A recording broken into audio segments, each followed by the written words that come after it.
నిద్ర పట్టేది కాదు నైట్ అసలు. 3 కాంచి లేచి 6 దాకా అలానే అటు ఇటు తిరుగుతా కూర్చునేది. నిద్ర అస్సలు ఉండేది. నిద్రపోదామని అంటే ట్రై చేసినా నిద్ర వచ్చేది కదా, బాగా తలకాయ నొప్పి వచ్చేసేది. ఈ మెండనరాలన్నీ లాగుతున్నాయి. కానీ మెడిసిన్ మాత్రం ఆపకుండా వేసుకుంటానే ఉండేదాన్ని. ఒక డాక్టర్ గారి దగ్గర తీసుకెళ్ళి ఆయన దగ్గర చూపిస్తా, పిల్లలు తీసుకొస్తానే ఉంటారు, కంటిన్యూ చేస్తున్నాను. ఆ టాబ్లెట్లు ఏమీ పని చేయలేదు నాకు. ఇక ప్రతి ఒక్కళ్ళు అన్నారు, నాకు తెలిసిన వాళ్ళు, ఈ థైరాయిడ్ వస్తే అంతేనమ్మా, నువ్వు మెడిసిన్ వాడినా అది తగ్గదు, నొప్పులతో బాధపడాల్సిందే అని చాలా మంది చెప్పారు. ఇక అలానే వేసుకుంటా, తగ్గినప్పటికే తగ్గిద్దిలే అనుకుని అలానే వాడుతున్నా. మా అక్క నాకు ఫోన్ చేస్తా డైలీ చేసేది, ఏదో ఒక విషయం చెప్పాలా దీనికి చెప్పాలని. ఏది ఇంట్లో విషయాలు కాకుండా ఈ కంపెనీ గురించే ఫోన్ చేయగానే తిన్నావా అసలు నేను చెప్పేది అని నాకు క్లాస్ అనమాట ప్రతిరోజు. మా అక్కయ్యకి బాగా మైండ్ పోయింది, పిచ్చెక్కింది మొత్తానికి. మా బావగారు బాగా పోయేసరికి అమ్మాయి పిచ్చెక్కింది అనుకో. పక్కన అమ్మాయికి కూడా చెప్పా, మా అక్కయ్య ఫోన్ వస్తే నాకు భయం వేస్తుందని కూడా చెప్పా. సరే తర్వాత అక్క నువ్వు చెబుతున్నావు కానీ పిల్లలేమో ఈ వాడమంటున్నారు, మళ్ళీ ఈ వాడితే డబ్బులు ఎక్కువైపోతే వాళ్ళు నాకు ఇస్తారో ఎవరు ఇంత డబ్బులు అనేసరికి ఎవరక్క, నేను వాళ్ళని అడగటం నాకు ఇష్టం లేదు, అయ్యో ఒకటి వాడుతున్నాగా నన్ను వదిలేయని కూడా ఇసుకున్నామని చాలా సార్లు.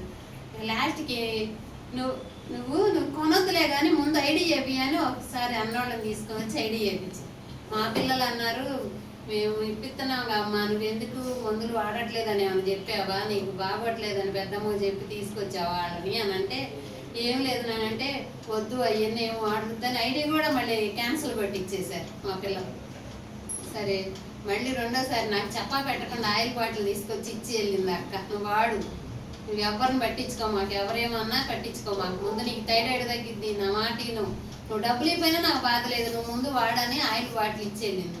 మా పాళ్ళు ఉంటుంది అత్త నూనె ఊరనే తీసుకోకూడదు, నేను ఎత్తాలే కానీ డబ్బులు, నువ్వు ముందు నూనె వాడమంటుంది అత్త ఎందుకు చెబుతుంది ఏమోలే వాడు చూద్దాం బాటిల్ వాడి చూడండి. బాటిల్ సగం కూడా పూర్తి అవ్వలేదు నాకు. రోజు రోజుకి శాస్త్రి బాన్సేసి 4 రోజులే నేను వాడేది, ఆ నొప్పులకి తట్టుకోలే. అలాంటిది ఆ శాస్త్రి బాన్సేసి ఎక్కడ ఉందో కూడా నేను ఎవరిని అడగట్లా, సీసా ఎక్కడో పడేశారు, సీసా వాడట్లా. మా పాళ్ళు అంది అత్త నువ్వు శాస్త్రి బాన్సేసావు పూర్తిగా మర్చిపోయావు గుర్తుందా అని అంది. నిజమేనమ్మా నాకు నొప్పులు తగ్గుతున్నాయి అని అంటే, రోజు రోజుకి నీలో మార్పు తెలుస్తుంది అత్త, నేను నడుస్తూ కూడా చక్కగా నడుస్తున్నావు, కుంటుతా మోకాళ్ళ నొప్పితో బాధపడేదానివి, చాలా మార్పు తెలుస్తుంది అత్త, నువ్వు నూనె కాదు ఆ సప్లిమెంటరీ కూడా తెచ్చుకొని వాడత్తా, నేను ఎట్టగొట్ట మీ అబ్బాయికి నేను చెప్పి ఇప్పిస్తాను డబ్బులు అన్న. ఇక వెళ్ళిపోయాను, టెస్టులు చేయించుకున్నా, thyroid test, blood test, sugar టెస్ట్లు అన్నీ చేయించుకున్నాను. ఆయన అన్నాడు వారంలో నీకు కంపల్సరీ అన్నం తిన్నావంటే నీకు షుగర్ ఎక్కువైపోతుంది, నైట్ అన్నం అనేమో పొద్దున కూడా లైట్గా తిను, నీకు షుగర్ వస్తుంది, బార్డర్లో ఉంది, బార్డర్ దాటింది, వారంలో వచ్చేసింది అని చెప్పేశాడు.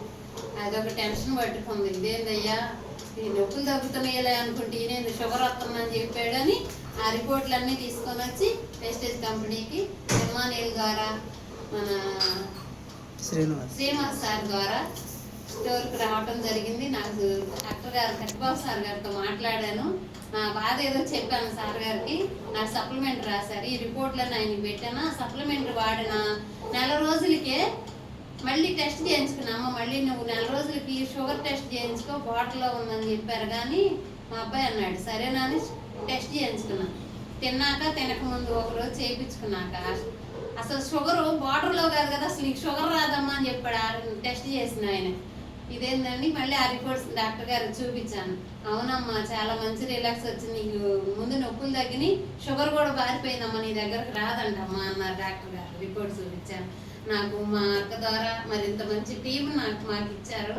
నేను ఇన్నాళ్ళు చాలా వేస్ట్ అయిపోయాము, ఎంత అనారోగ్యంతో బాధపడ్డాం, బీపీ కంట్రోల్ ఏంది, థైరాయిడ్ కంట్రోల్ ఏంది, షుగర్ రాదని చెప్పారు, కొత్తదని చెప్పిన ఆయనే రాదని చెప్పారు. నాకు నిజంగా చాలా సంవత్సరాలు మేము చాలా వేస్ట్ వాటి అమ్మటే పడి నాన్న తంటాలు పడ్డాం.